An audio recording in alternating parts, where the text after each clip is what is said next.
Hazrat Zuhri states that Hazrat Anas bin Malik radiyallahu anhu told me that the Prophet sallallahu alaihi wasallam, after the sun had passed the meridian, came out and led the Zuhr prayer. After performing the salutation, he sallallahu alaihi wasallam stood on the pulpit and talked about the resurrection day and other significant matters happening prior to it.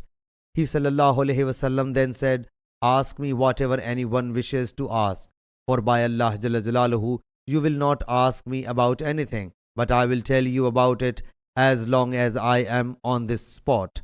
Hazrat Anas radiyallahu anhu states that the people started weeping bitterly, whereas he sallallahu alaihi wasallam continued repeating, "Ask me."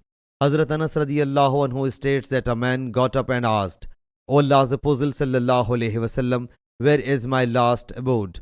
He sallallahu alaihi wasallam said, "In hell."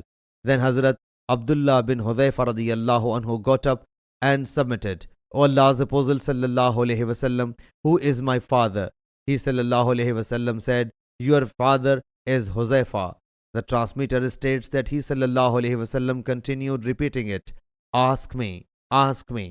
Hazrat Umar radiyallahu anhu whereupon genuflected and submitted, "We are pleased with Allah Jalla Jalaluhu as our Lord, Islam as our religion, and Hazrat Muhammad sallallahu alaihi wasallam as our apostle." The transmitter states that when Hazrat Umar radiyallahu anhu submitted it, Allah's Apostle sallallahu alaihi wasallam observed silence.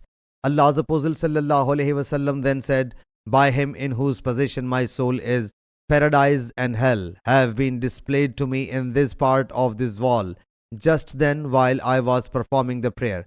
I have never seen good and evil like this day ever before." Sahih Bukhari, Hadith number 7294.